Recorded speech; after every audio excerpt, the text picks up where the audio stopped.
Shalom. Puji syukur kepada Maha Besar Tuhan oleh karena malam hari ini boleh bersama-sama lagi dengan Tumoto Imperium dalam acara ibadah malam permintaan doa. Dan sebelum orang merenungkan firman Tuhan, mari kita tunduk kepala, kita berdoa untuk firman Tuhan. Kita berdoa. Bapa di sorga, terima kasih Tuhan malam hari ini kami boleh lagi berkumpul sekalipun lewat media online ini, tetapi kami tetap memiliki semangat persatuan. Kami rindu untuk bersekutu bersama-sama, bernyanyi, mendengarkan firman Tuhan. Dan beberapa menit ke depan, kembali lagi kami akan dikuatkan lewat firman-Mu. Kiranya Tuhan menolong apa yang kami lakukan malam hari ini, agar kiranya semua boleh terjadi untuk hormat kemuliaan bagi nama-Mu saja. Terpujilah nama-Mu Tuhan, dalam nama Yesus kami sudah berdoa. Amin. Terima kasih kepada Ketua Alvin yang sudah mengundang saya. Ini kali yang kedua. Boleh berbagi firman dengan saudara-saudara. Host mungkin boleh, saya mau share screen.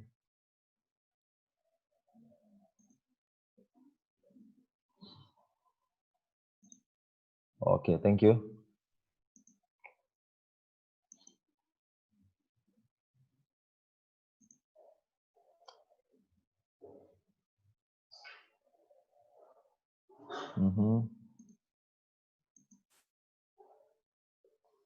Oke. So, konfirmasi kalau sukses. Sudah? Halo? Berhasil? Sudah. Oke. Bisa dilihat. Oke. Malam hari ini, semoga tadi belum ada yang menonton di live streaming jemaat saya, supaya nyenak mau bahan khotbah yang lain. Baik, malam hari ini kita mau bertanya sebuah pertanyaan. Mungkin teman-teman yang sudah tahu, kita tidak tahu khotbah, cuma tahu bercerita. Jadi, adakah hal yang baik yang diperoleh dari orang masalah dalam hidup kita ini? Kira-kira adakah hal-hal yang baik yang bisa kita ambil dari pergumulan atau masalah yang kita hadapi, yang mungkin ada di antara orang yang dengar renungan malam hari ini, mungkin sebentar bertanya-tanya. Sebenarnya ini tujuannya apa? Maksudnya apa Tuhan izinkan ini terjadi? Bagaimana masalah yang boleh membawa manfaat dan bagaimana masalah yang tidak membawa manfaat? Kira-kira itu yang akan kita pelajari malam hari ini. Dan mari kita mulai. Kita lihat bahwa masalah itu seringkali menguji iman kita. Dan seperti orang sekolah, perlu ada tahapan pertumbuhan, ya, ada progres. Dan progres itu diukur lewat ujian. Kalau kita lihat cerita di dalam layar screen ini cerita tentang Abraham. Ketika kelaparan timbul di negeri itu, Alkitab katakan, pergilah Abram ke Mesir untuk tinggal di situ sebagai orang asing, sebab hebat kelaparan di negeri itu. Nah, jadi ayat ini mengatakan bahwa orang-orang yang dipanggil oleh Tuhan, orang-orang yang dipilih oleh Tuhan bukan berarti tidak ada masalah dalam hidup mereka. Abraham menghadapi masalah yang serius, bahkan ini masalah yang mengancam jiwa karena kelaparan. Bagaimana Tuhan panggil dia keluar dari tempatnya yang sudah sangat nyaman menuju ke suatu tempat yang lain yang dia tidak tahu, terus hanya untuk mati di padang gurun? Tentu tidak. Tentu Tuhan punya rencana yang lebih baik dalam hidupnya. Apa yang dilakukan oleh Abraham? Dia katakan dia pergi ke Mesir. Ketika orang sementara mengalami ujian, kadang-kadang kita berusaha mereka-reka apa yang sementara Allah perbuat dalam hidup kita. Dan itu baik sebenarnya bertanya, apa maksud Tuhan? Tapi kalau terlalu banyak menggunakan waktu untuk mencari tahu dan tidak berbuat apa-apa, itu juga tidak baik. Kadang-kadang masalah dalam hidup kita temukan apa maksud Tuhan. Kadang-kadang sampai mati pun kita tidak tahu kenapa itu terjadi. Apa maksud Tuhan. Jadi gantinya mau cari tahu apa maksud Tuhan, lebih baik kita gunakan kecerdasan yang Allah berikan untuk cari dia punya solusi. Seperti Abraham, dia tidak mau mati bodoh, dia mengungsi ke Mesir untuk sementara waktu dalam menyikapi problema, situasi yang dia hadapi pada waktu itu. Jadi, itu yang dialami oleh seorang yang namanya Abraham. Pada waktu dia menghadapi masalah, dia berpikir apa yang harus dia lakukan supaya ada jalan keluar. Kita akan melihat juga dari sudut pandang yang lain. Rasul Paulus. Kalau Rasul Paulus di dalam Filipi 1 ayat 12, dia katakan, aku menghendaki saudara-saudara supaya kamu tahu bahwa apa yang terjadi atasku ini justru telah menyebabkan kemajuan Injil. Jadi di sini Rasul Paulus bilang bahwa apa yang menimpa hidupnya ini justru berkontribusi kepada kemajuan Injil katanya. Pada waktu dia ada di Filipi. Nah, dari ayat Rasul Paulus ini di sini kita lihat bahwa tidak selalu masalah itu adalah buruk semata-mata. Kadang-kadang masalah itu juga adalah opportunity, adalah kesempatan untuk apa? Kesempatan untuk melayani. Masalah kadang-kadang membuka kesempatan kita untuk melayani sesama. Ketika berada di penjara, Paulus menyadari bahwa dia bisa merubah situasi hidupnya menjadi kesempatan untuk melayani. Ada cerita yang sangat populer, ya, sangat terkenal. Kalau Anda baca di Kisah Para Rasul 16, di mana Paulus dan Silas ditangkap, mereka dipenjara di Filipi waktu itu. Lalu kemudian Paulus dan Silas mereka bernyanyi, kira-kira tengah malam, Alkitab katakan, tiba-tiba terjadi gempa yang luar biasa. Terjadi gempa yang luar biasa sampai gempa ini membuat pintu-pintu penjara itu terbuka dan bahkan belenggu yang ada di tangan dan kaki itu terlepas. Nah, menyadari hal ini, si kepala penjara itu, dia tahu pasti kalau orang yang di penjara ini belenggu terlepas, pasti mereka lari. Nah, waktu itu adalah tanggung jawab dari seorang kepala penjara untuk menjaga tawanan. Kalau dia tidak bisa menjalankan tanggung jawabnya dengan baik, maka hukumannya adalah hukuman mati. Dia tahu betul. Jadi melihat orang-orang ini mau lari, apa yang dilakukan oleh kepala penjara ini? Dia ambil pedang dan dia siap untuk bunuh diri. Karena dia pikir, apa yang lebih buruk dari hukuman orang Roma? Lebih baik saya mati bunuh diri daripada saya harus bertanggung jawab. Waktu dia siap-siap membunuh diri, Alkitab katakan, Rasul Paulus bilang, jangan. Kami tidak lari. Kami semua masih ada di sini. Tidak ada yang melarikan diri. Nah, terkesan dengan integritas, kejujuran, dan kebenaran dari Rasul Paulus, maka orang ini tertarik betul. Alkitab katakan, malam itu juga dia sangat terkesan dan dia bertanya, kalau begitu apa yang mesti saya lakukan supaya saya bisa diselamatkan? Dan Rasul Paulus bilang, kamu harus dibaptis, kamu dan seluruh keluarga. Kisah 16 ayat 33. Pada jam itu juga kepala penjara itu membawa mereka dan membasuh bilur mereka. Seketika itu juga ia dan keluarganya memberi diri dibaptis. Jadi rupanya maksud dari Rasul Paulus masuk di penjara karena supaya bisa menjangkau seorang Roma, seorang kepala penjara di Filipi yang mungkin selama ini adalah simpatisan kebenaran, tapi tidak ada yang mau datang kepadanya. Lewat peristiwa yang dramatis yang terjadi di penjara malam hari itu, Tuhan gunakan Paulus di penjara untuk melayani keselamatan orang lain. Dan cara Tuhan begini ini bukan baru kali ini saja. Kita tahu juga cerita tentang Daniel. Daniel rupanya diatur oleh Tuhan ada di Babylon, ditawan, dibawa jauh dari rumahnya, diganti namanya, diganti bahasanya, cara berpakaiannya, pendidikannya, semuanya hanya untuk menyelamatkan satu orang yang namanya Nebukadnezar. Jadi Tuhan bisa menggunakan masalah-masalah yang kita alami untuk apa katanya? Melayani orang lain, untuk menjadi kesempatan, jadi opportunity untuk melayani orang lain. Jadi itulah cara Tuhan, itulah modus operandi Tuhan dari dulu. Itu sebabnya masalah bisa menjadi pintu untuk pelayanan. Mungkin tidak seperti Rasul Paulus, kita tidak di penjara, tapi kita punya banyak kesempatan menjadi kecewa, apalagi akhir-akhir ini. Masalah keuangan, family conflict, konflik di gereja kadang-kadang, kehilangan pekerjaan, bisnis bangkrut, penyakit, dan lain sebagainya. Kita tidak tahu, di atas permukaan ini semua tidak ada yang menguntungkan bagi saya.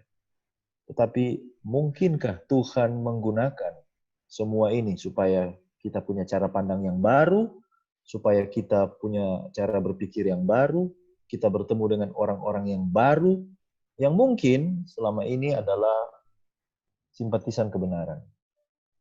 Jadi Tuhan bisa menggunakan masalah untuk, karena dalam keadaan aman dan tentram, orang jarang berpikir untuk melayani. Kadang-kadang nanti susah, baru mulai berpikir, mungkin stop. Saya selama ini terlalu sibuk, tidak punya waktu untuk pelayanan. Bagaimana kita bersikap dalam situasi-situasi tersebut adalah cerminan iman kita. Seperti Paulus yang tetap mempertahankan iman walaupun di tengah situasi yang tidak menguntungkan.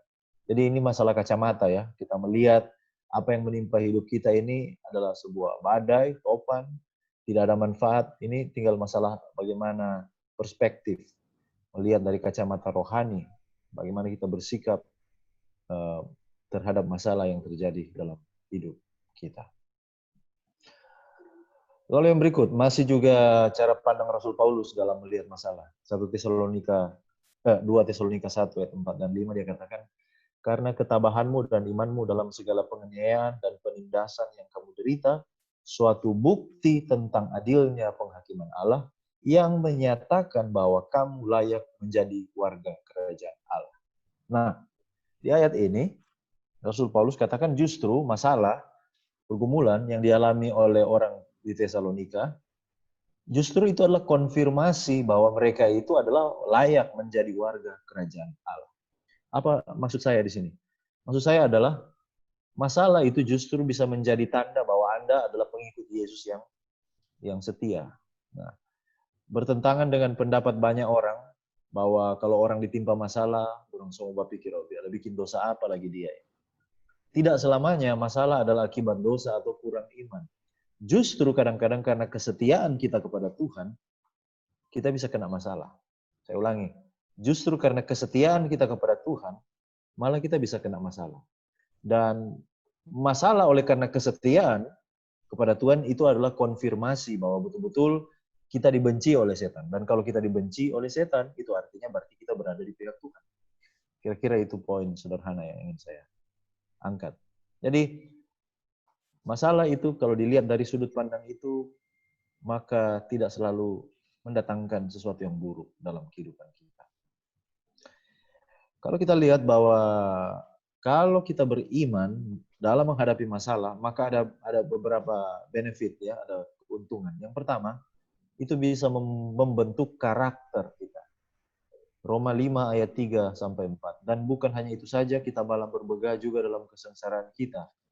Karena kita tahu bahwa kesengsaraan itu menimbulkan ketekunan, ketekunan menimbulkan tahan uji menimbulkan pengharapan. Jadi sini kita lihat progresnya.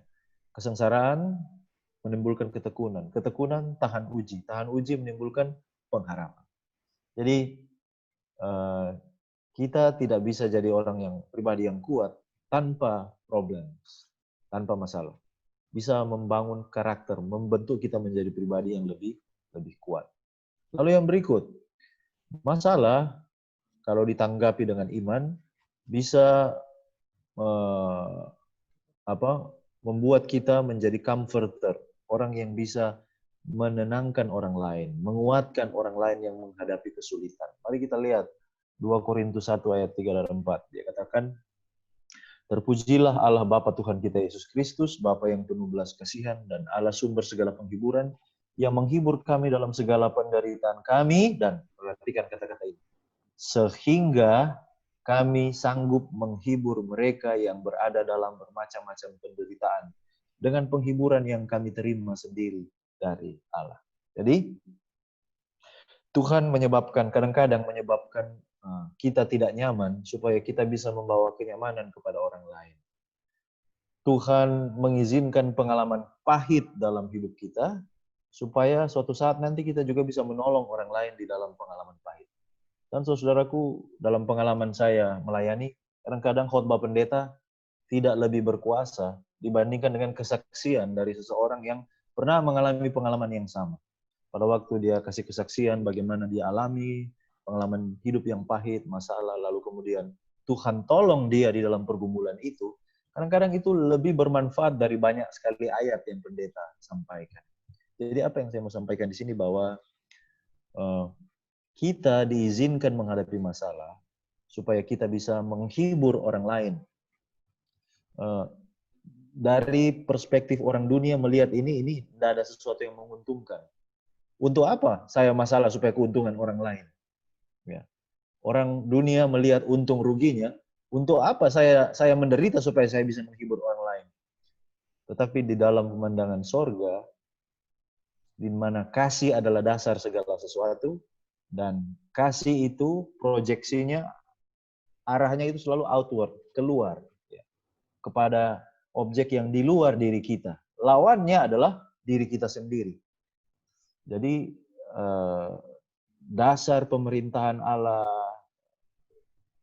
dasar daripada cara kerja Allah, alam semesta ini semua didasarkan atas kasih. Demikian juga kita melihat kasih itu di dalam masalah. Kita mengalami masalah supaya kita bisa menghibur orang lain. Kalau cuma melihat dari keuntungan, sepertinya tidak ada keuntungan bagi kita. Tetapi kita akan benar-benar merasa sebuah kepuasan batin yang luar biasa kalau kita melihat mungkin 5 atau 10 tahun dari sekarang, ada orang yang sudah berada di tepi jurang keputusasaan. Orang yang hampir bunuh diri, hampir give up, hampir menyerah, tidak bisa lagi. Lalu kemudian oleh karena kata-kata kita, oleh karena pengalaman hidup kita, kita bisa mengembalikan semangat mereka. Itu adalah kepuasan yang luar biasa, yang tidak bisa dibayar oleh apapun. Kalau kita bisa menjadi berkat bagi sesama manusia. Jadi, kita mengalami masalah supaya kita bisa menguatkan orang lain. Tetapi teman-teman, tidak semua masalah itu bisa membawa keuntungan. Ada juga masalah yang tidak membawa manfaat. Bagaimana itu? Masalah-masalah yang justru tidak membawa manfaat dalam hidup kita. Mari kita lihat. Yang pertama, apabila kita gagal menunggu dengan sabar solusi dari Tuhan.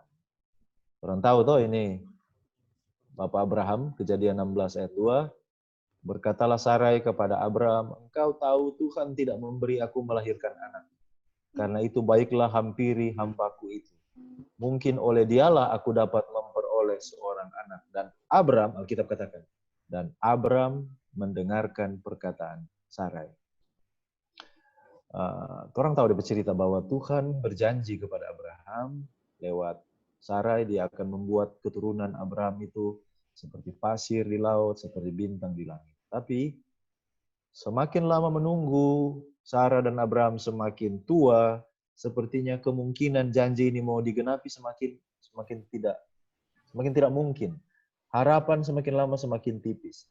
Akhirnya Sarah memberi sebuah ide untuk dalam tanda kutip membantu Tuhan menggenapi janjinya. Jadi dia mau help Tuhan untuk menggenapi janjinya dengan menyerahkan Hagar supaya Abraham boleh memperoleh keturunan dari Hagar. Hasilnya apa? Hasilnya adalah itu yang kita lihat bagaimana keturunan Abraham di Timur Tengah sampai sekarang tidak hidup dalam perdamaian oleh karena keputusan yang salah. Gagal menunggu dengan sabar solusi dari Tuhan, maka masalah itu tidak ada manfaat dalam hidup kita. Yang kedua, masalah itu tidak ada manfaat kalau kita menyalahkan orang lain untuk kegagalan yang kita alami. Sejak orang jatuh dalam dosa, barangkali memang sifat manusia cari kesalahan, tunjuk jari. Manusia itu menjawab, perempuan yang kau tempatkan di sisiku, dialah yang memberi dari buah pohon itu kepadaku, maka aku makan. Jadi Adam dan Hawa saling menunjuk, saling mempersalahkan, saling mencari kesalahan, kegagalan yang mereka hadapi. Jadi yang kedua, masalah itu tidak akan membawa berkat dalam hidup kita, tidak akan membawa manfaat kalau kita menyalahkan orang lain. Cari-cari kesalahan. Kita tidak akan pernah belajar, kita pikir bahwa kita selamanya adalah orang yang sempurna, baik, tidak ada kesalahan, tidak ada yang perlu diperbaiki dalam hidup kita. Dan itulah akibatnya kita tidak pernah belajar. Kita berlari dari masalah yang harus dihadapi. Ya, ini juga tanda bahwa kita tidak bertumbuh. Hagar melarikan diri dari sumber masalahnya. Itu sebabnya malaikat datang kepada Hagar dan menasihatkan kepadanya untuk kembali dan hadapi Sarai. Karena masalahnya adalah dengan Sarai. Dan dia harus tunduk kepada tuannya, selayaknya hamba tunduk kepada tuannya. Yang ketiga, yang terakhir. Masalah tidak akan membawa berkat atau manfaat kalau pada akhirnya kita mempertanyakan kebaikan dan keadilan Tuhan. Jadi tadi tidak sabar, lalu yang kedua cari kesalahan siapa yang bertanggung jawab. Akhirnya ujung-ujungnya kita mempersalahkan Tuhan. Kita mempertanyakan kebaikan dan keadilan Tuhan. Ada contoh yang baik sekali sini tentang Ayub 2 ayat 10. Tetapi jawab Ayub kepadanya, kepada istrinya, engkau berbicara seperti perempuan gila. Apakah kita mau menerima yang baik dari Allah tetapi tidak mau menerima yang buruk? Dalam kesemuanya itu, Ayub tidak berbuat dosa dengan bibirnya. Sudah bisa bayangkan, dalam satu hari dia kehilangan segala-galanya. Dalam satu hari, apa yang dia bangun selama bertahun-tahun habis, selesai. Dia punya segala alasan untuk mempersalahkan Tuhan. Tetapi Alkitab katakan, istrinya sekalipun yang menyuruh dia untuk mengutuk Tuhan supaya Tuhan menghukum dia dan dia mati. Tetapi Alkitab katakan dalam semuanya itu, hartanya habis, anak-anaknya habis, tubuhnya dapat penyakit yang menyiksa dari ujung kepala sampai ujung kaki. Dalam semuanya itu, dia tidak berbuat dosa dengan bibirnya. Dengan kata lain, dia tidak mengutuk Tuhan. Dia tidak mempersalahkan Tuhan. Teman-teman, kadang-kadang dalam hidup kita juga pada akhirnya mulai mempersalahkan Tuhan untuk apa yang kita alami dalam hidup ini. Ya. Orang mulai pikir bahwa Tuhan itu tidak adil. Kenapa harus saya? Mengapa ini terjadi kepada saya? Mengapa saya yang dipilih? Mengapa bukan orang lain? Kita tidak mengerti, tetapi kalau kita percaya bahwa segala sesuatu bekerja untuk mendatangkan kebaikan, maka pasti ada sesuatu yang baik yang mungkin sekarang ini mata kita terbatas, orang belum dapat lihat apa maksud Tuhan. Tetapi yang pasti Tuhan menyediakan yang baik bagi kita.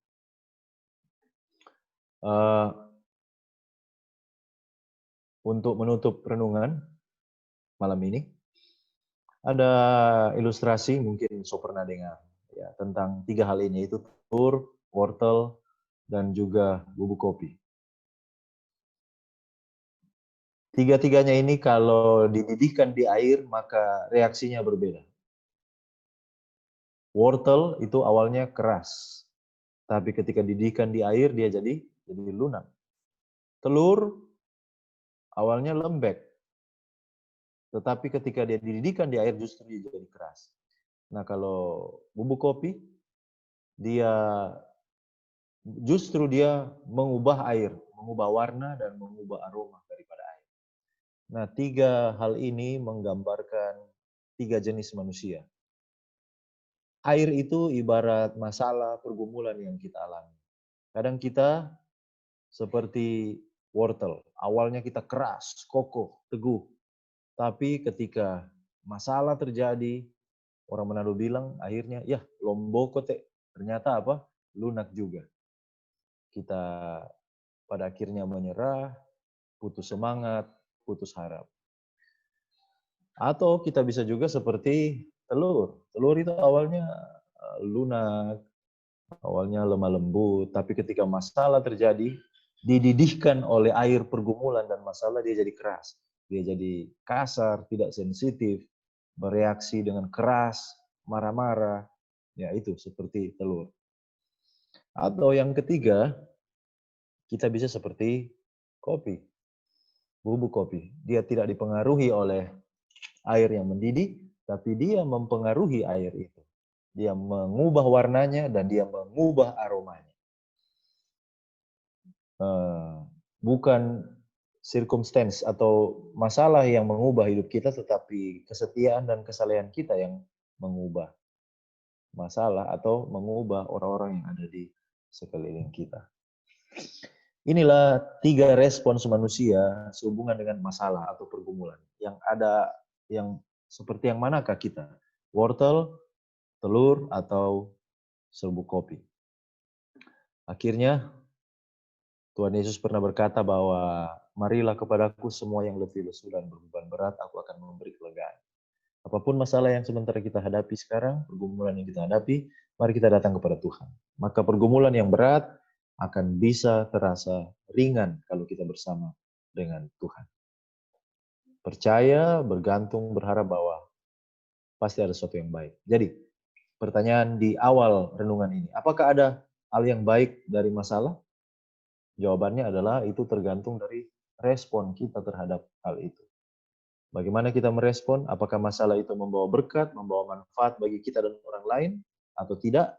Itu adalah tergantung bagaimana kita merespon masalah yang terjadi dalam hidup kita. Kiranya Tuhan memberkati dalam perjalanan kehidupan kita tetap setia kepada Tuhan.